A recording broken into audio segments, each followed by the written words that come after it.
ஆட போறது இல்லைங்க. நமது உடம்பில் 9 முக்கியமான ஜாயிண்ட் இருக்கிறது.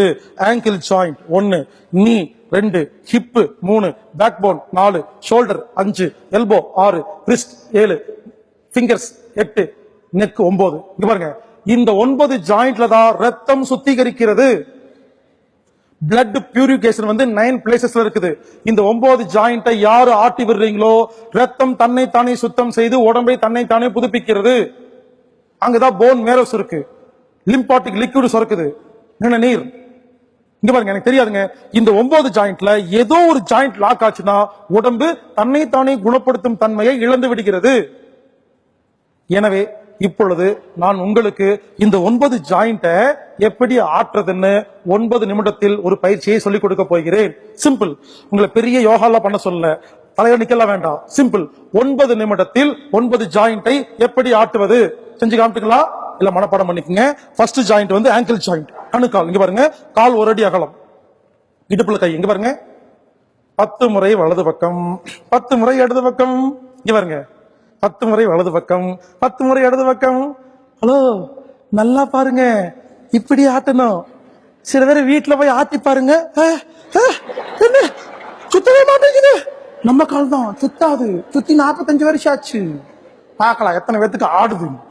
உங்க கால் தாங்க, சொல் பச்செல்லாம் கேட்காது. அடுத்து மூட்டு. இங்க பாருங்க, மூட்டு பயிற்சி இப்படி பண்ணணும். பாருங்க, 10 times clockwise, 10 times anticlockwise. இதை மட்டும் செஞ்சு பாருங்களேன். இதை மட்டும் டெய்லி 10 முறை செஞ்சீங்கன்னா வாழ்நாள் முழுவதும் மூட்டு வலி வராது. வந்திருந்தா 30 நாள்ல சரியா போயிடும். அடுத்து இடுப்பயிற்சி, சும்மா சூப்பரா இருக்கும் பாருங்க. இடுப்பயிற்சி, இடுப்பலி சரியா போயிடும். முதுகு, ஃப்ரண்ட் அண்ட் பேக் குனிஞ்சா போதுங்க. யாருமே குனியறதே இல்லை. இங்க பாருங்க, ஃப்ரண்ட் அண்ட் பேக் அவ்வளவுதான். இப்படி 10 டைம்ஸ் பண்ணா யாருக்காவது பேக் பெயின் இருக்குமா? இருந்தா சரியா போயிருமா இல்லையா? ஷோல்டர். இங்க பாருங்க, கால் 1 அடி அகலம், கட்டை விரல உள்ள வச்சு 4 விரலை மடக்கி. இங்க பாருங்க, 10 முறை வலது பக்கம், 10 முறை இடது பக்கம். அவ்வளவுதான், ஷோல்டர் சரியா போயிடும். ஒரு நாள் ஒரு வீட்டுக்கு போயிருந்தேங்க. அங்க ஒருத்தர் பயிற்சி பண்ணிட்டு இருந்தாரு. நான் பண்றத அப்படியே வீடியோ எடுத்து வீடியோ பண்ணிட்டு இருந்தாரு. நான் பார்த்து மிரண்டு போயிட்டேன். இப்படி பண்ணிட்டு இப்படி நான் மைக்கு பிடிச்சி பண்றேன்ல, அவரு வீட்டுல மைக்கு பிடிச்சிட்டே பண்றாரு. நான் யோசிக்கிறேன், எவ்வளவு வித்தியாசமா பண்றாரு. ஹலோ, 2 கையில பண்ணணும், மைக் பிடிச்சிட்டே பண்ணிட்டு கூடாது. அடுத்து கை மூட்டு. இங்க பாருங்க, கால் சேர்த்து வச்சுக்கணும். 2 கை, சில பேருக்கு ஒன்னே சேராது. 2 எல்போ ஒன்னு சேர்த்தணும். கை மணிக்கட்டு, கை விரல்கள், கழுத்து. இப்ப சொல்லுங்க, இந்த 9 ஜாயிண்ட் ஆட்டுறக்கு ஒரு நாளைக்கு 9 நிமிஷம் இருந்தா போதுமா? நான் ஒன்னும் பெரிய பயிற்சியெல்லாம் சொல்லிக் கொடுக்கலைங்க. இந்த 9 ஜாயிண்ட் பயிற்சியை தினமும் செய்தீர்கள் என்றால் உங்கள் ரத்தம் சுத்திகரிக்கும். மூட்டு வலி, முழங்கால் வலி, இடுப்பு வலி, தலைவலி எதுவுமே வரவே வராது. உடம்புல சூடு இருக்கும். இவ்வளவுதாங்க.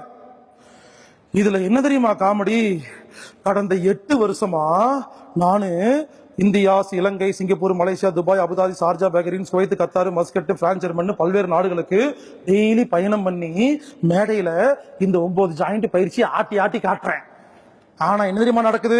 என்ன நிறைய பேர் வந்து பாக்குறாங்க, ஐயா வாழ்க்கை வளமுடன், உங்களை 2 வருஷம் முன்னால அங்க பார்த்தேன் இங்க பார்த்தேன்னு வந்துட்டு எல்லாரும் கிட்ட கேட்கறாங்க, முட்டு வலிக்குதுங்க, இடுப்பு வலிக்குதுங்க. நான் ஒரே ஒரு கேள்வி தான் கேட்பேன். யாராவது வந்து கேட்டேன், ஒரே கேள்வி கேட்பேன், டெய்லி 9 ஜாயிண்ட் ஆட்டுறீங்களா? எல்லாரும் சொல்ற பதில், டைம் இல்லைங்க. நீங்க மேடையில ஆட்டும் போது பார்த்தேன், நான் ஆட்டினேன், நீங்க ஆட்டினீங்களா? பார்த்தேன், நான் பார்த்தேன், எங்க டைமே இல்லை. யாராவது எங்கிட்ட டைம் இல்லைன்னு சொன்னீங்கன்னா நான் என்ன தெரியுமா சொல்லுவேன்? 24 மணி நேரத்தில், ஒரு நாளில் 24 மணி நேரத்தில் உங்கள் உடம்புக்காக 9 நிமிடம் ஆட்டுவதற்கு உங்களுக்கு நேரம் இல்லை என்றால் உங்களுக்கு எது வலிச்சா எனக்கு என்னன்னு கேட்பேன். உண்மையிலங்க. இப்ப எல்லாரும் என்ன தெரியுமா பண்றாங்க? நான் எதுவும் பண்ண மாட்டேன், சரி பண்ணி கொடுன்னு கேட்கறாங்க. புரிஞ்சுக்குங்க, அவங்க தான் அவங்களும் சரி பண்ணிக்கணும். நம்ம எப்ப மத்தவங்க நம்புறோமோ அங்கே தோத்து விட்டோம். நமது உடம்பை நாம தான் பாதுகாத்துக் கொள்ள வேண்டும். பயிற்சி பண்ணுங்க. எனக்கு என்ன தெரியாது. இவ்வளவுதாங்க, ரொம்ப சிம்பிள்.